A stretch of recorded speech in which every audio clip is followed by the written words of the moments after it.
एक बार फिर से दोहराइए आप अपनी बात को।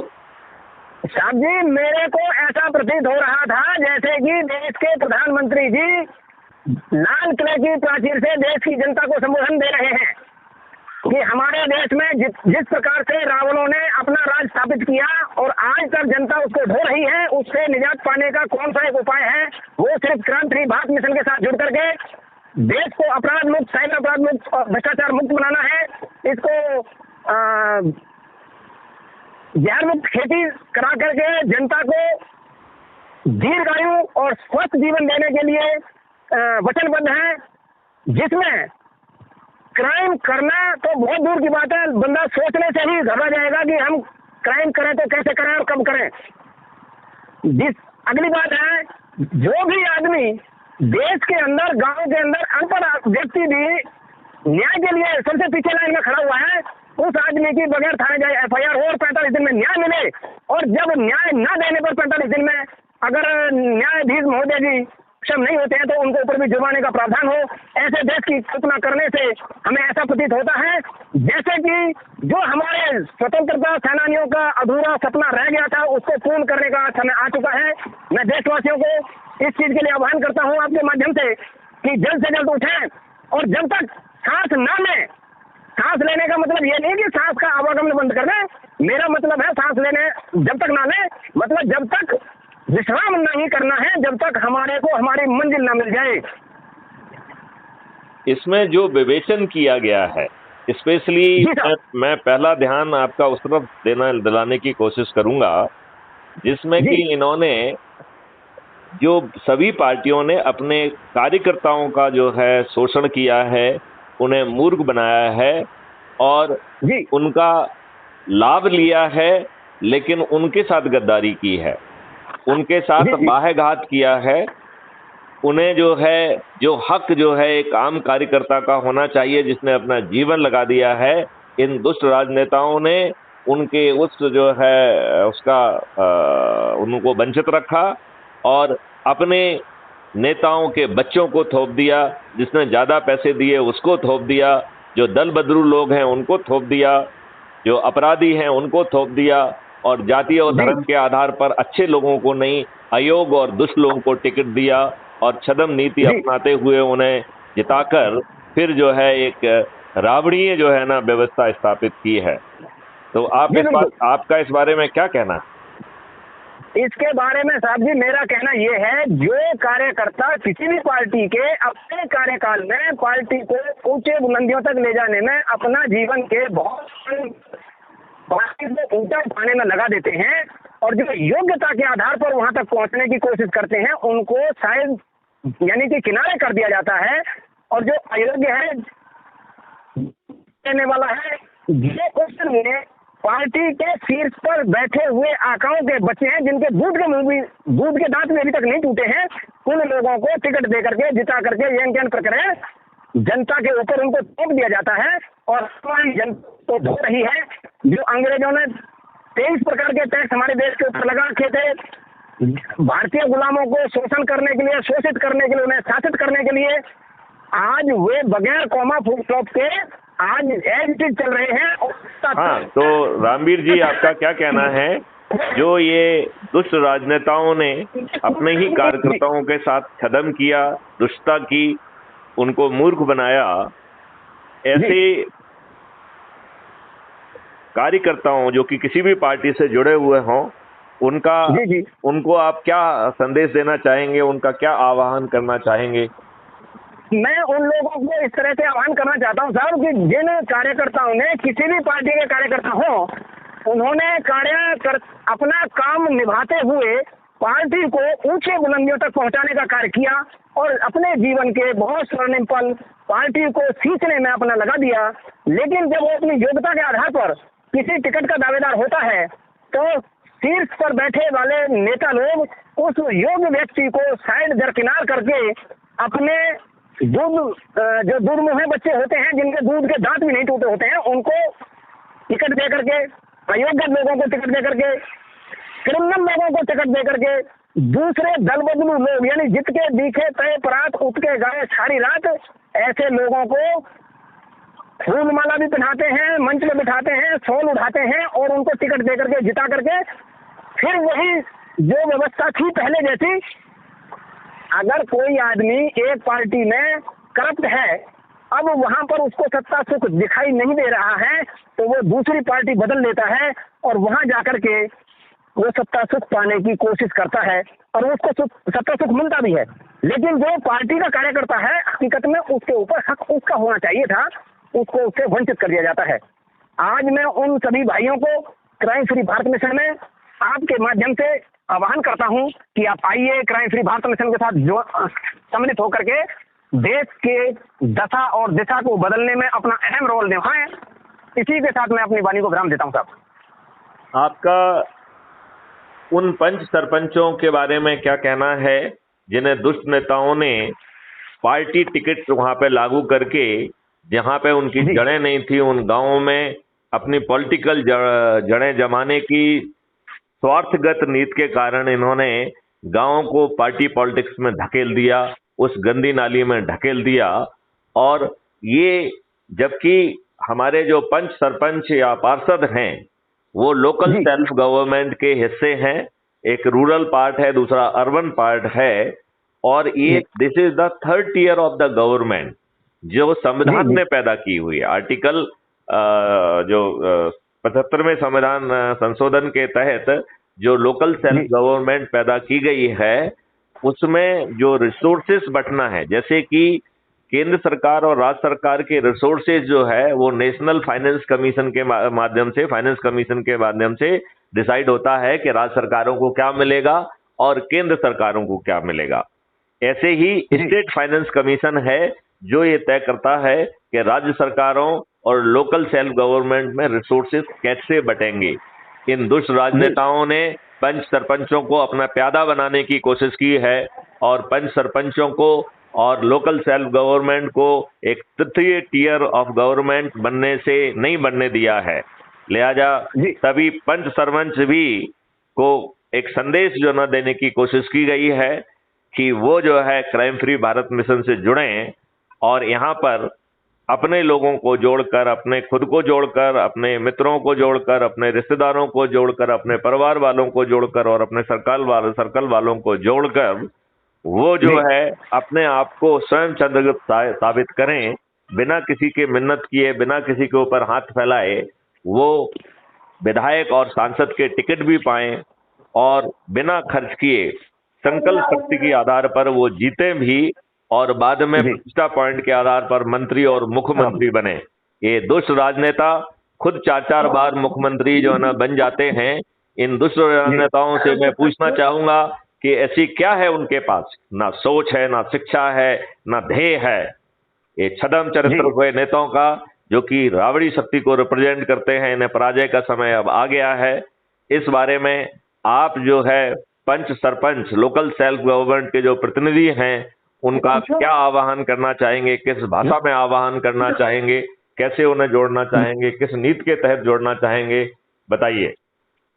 मैं जो हमारे गांव देहात के पंच सरपंच जो माननीय सम्मानीय लोग हैं उनके लिए मैं ये कहना चाहूंगा साहब कि जो हमारे देहात में आज अभी भी थोड़ा सा प्यार बचा हुआ है, जहां पर भारत देश हकीकत में बसता है, उन लोगों के अंदर भी जहर घोलने का काम ये कर रहे हैं। अगर पार्टी के हिसाब से टिकट लड़ा करके पार्टी का टिकट दे करके उन्हें आपस में लड़ाना चाहते हैं, भिड़ाना चाहते हैं, भाईचारे को खत्म करना चाहते हैं और जैसी दलदल में ये खुद धंसे हुए हैं उसी दलदल में गांव देहात को और भारत को धकेलने की कोशिश की जा रही है। इसलिए मैं उन सभी पंच सरपंचों को आह्वान करता हूं कि आप क्राइम फ्री भारत मिशन में सम्मिलित हों, अपने आप को जोड़ें, अपने परिवार को जोड़ें, अपने यारे प्यारे दोस्त रिश्तेदारों को जोड़ें और अपने जानकारों को जोड़ें, जितने भी आपके सर्कल के लोग हैं उन सबको साथ में देश की तरक्की में अपना सहयोग दें। जो दलदल में हमारे राजनेता धंसे हुए हैं उस दलदल को बाहर निकालने की कोशिश करें। बहुत सुंदर आपने बात कही है, बहुत ही सुंदर बात कही है। आप अपने देश के वकीलों, साइंटिस्ट, वैज्ञानिक, अर्थशास्त्रियों को क्या संदेश देना चाहेंगे? मैं सबसे पहले वकील महोदय जी को ये कहना चाहूंगा कि आप लोग उस कानूनों के बारे में बहुत ज्यादा से गहनता से जानते हैं, जिस कानूनों की भाषाओं को आम आदमी तो सोचना समझना तो बहुत दूर है, क्योंकि वो उस चीज से ज्यादातर दूर रहते हैं। उन लोगों को उन कानूनों के बारे में पता है कि यहाँ पर किस चीज की सुधार होनी चाहिए, किस तरह का कानून होना चाहिए। तो हमें अपने प्रजातंत्र के हिसाब से कानून बनाने में जो सहायता वकील महोदय जी से मिलेंगी, वो और कोई आम आदमी नहीं कर सकता है। और जो साइंटिस्ट भाई हैं, उन लोगों को देश पलायन करने की जरूरत ना पड़े, अगर हमारा देश क्राइम फ्री और अपराध मुक्त हो जाता है। तो जब अपराध मुक्त होगा, उसके बाद भ्रष्टाचार मुक्त होगा, तो जो हमारे साइंटिस्ट हैं जो विदेशों में जाकर के अपना रिसर्च पेपर के ऊपर काम करते हैं और विदेशों में ही अपना काम शुरू कर देते हैं, क्योंकि ना तो यहाँ पर सुरक्षा मिलती है उनको, ना इनको वहाँ इधर सहूलियत मिलती है। इसीलिए भारत के जो साइंटिस्ट हैं ज्यादातर नासा वगैरह में काम करते रहते हैं।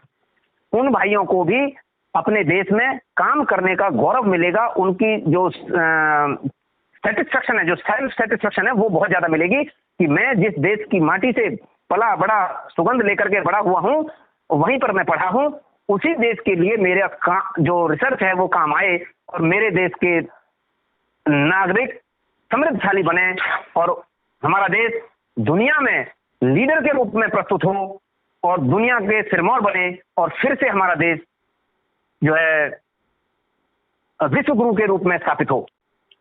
तो रामवीर सिंह जी, ये बताइए, जब विश्व गुरु बनाना है और हमें पहले ही 18 विधाओं में 1835 का जो डॉक्यूमेंट है, जो कि ब्रिटिश पार्लियामेंट में लॉर्ड विलियम एडम और लॉर्ड विलियम मैकाले के द्वारा पेश किया गया था, जो कि भारतीय गुरुकुल व्यवस्था का देखा जाए तो एसोगान है, और उसी की परिचर्चा के आधार पर फिर उस गुरुकुल सिस्टम को तोड़ने के लिए इंडियन एजुकेशन एक्ट लाया गया था।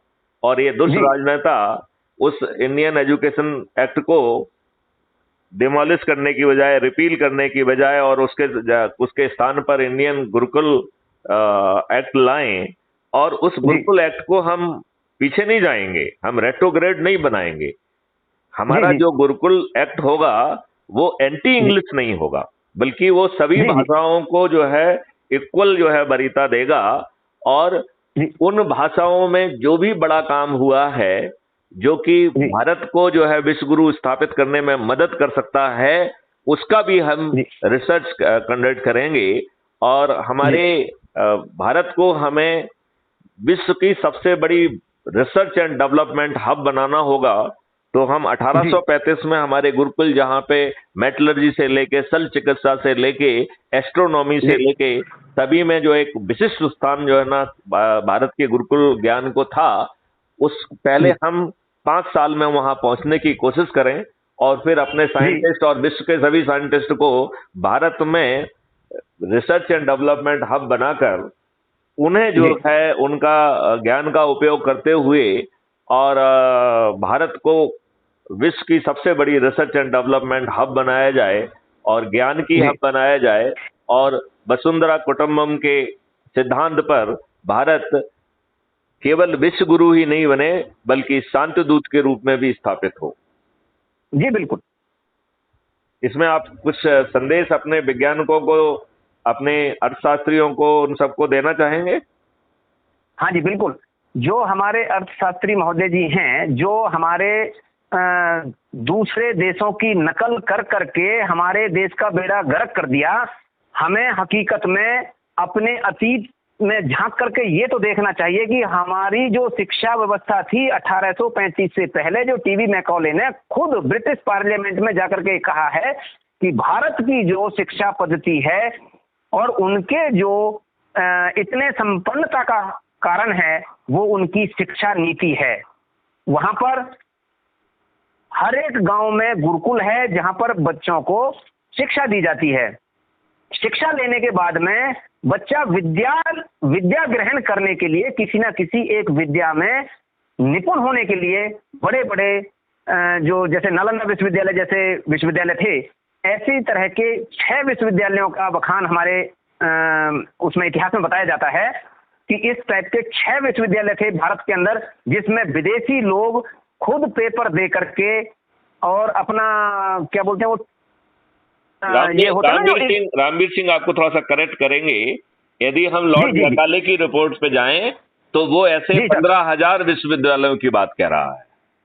15,000 तो साहब जी विश्वविद्यालय थे, जैसे गुरुकुल, ये अपना नालंदा विश्वविद्यालय था ना। नहीं, सुनो, ध्यान से सुनो। ये जो 15,000 थे, इनको एक एक विधा में विश्वविद्यालय बनाया गया था, राइट? एक विधा पे एक विश्वविद्यालय था, ऐसे 15,000 विश्वविद्यालय थे। और ये तो जो है ना, जो आपके तक्षशिला है, नालंदा है, ये तो उसका भी बाप था। जी। मतलब वो उसके लिए विश्वविद्यालय के ऊपर की कोई श्रेणी अपन को बनाना पड़ेगी, जो कि ये नालंदा, तक्षशिला वगैरह थे। जो 6 की आप बात कर रहे हैं, वो तो सुपर विश्वविद्यालय थे। हाँ जी, मैं उन्हीं 6 की बात कर रहा हूँ साहब, जो मतलब नालंदा विश्वविद्यालय के टक्कर में थे, वो बराबर समकक्ष थे। और वैसे तो हमारे देश में 7 लाख से ज्यादा गुरुकुल थे। तो 7 लाख से ज्यादा गुरुकुल थे, 15,000 विश्वविद्यालय थे और 6,000 विश्वविद्यालयों के ऊपर, उन विश्वविद्यालयों के ऊपर ये 6 ऐसे विश्वविद्यालय थे जिनमें बच्चे एक विधा में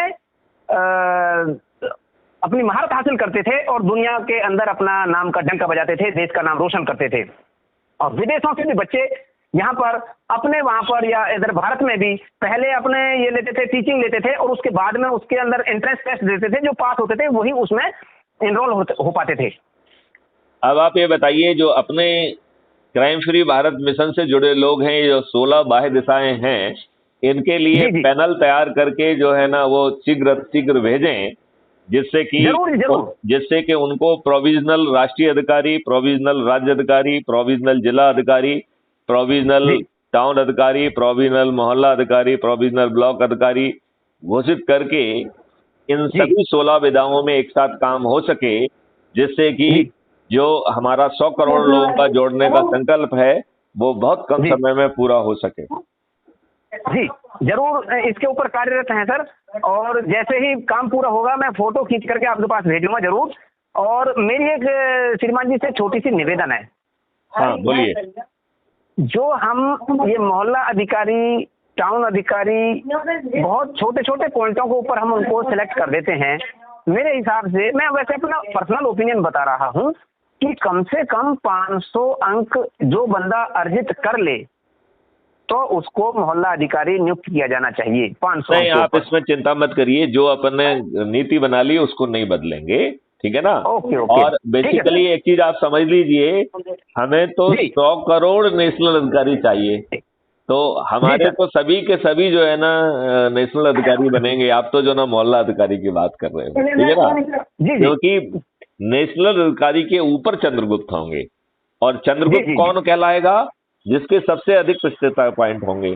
तो बाकी लोग तो 90 लोगों को जोड़ रहे हैं, राइट? और चंद्रगुप्त तो 1 लाख लोगों को जोड़ेगा।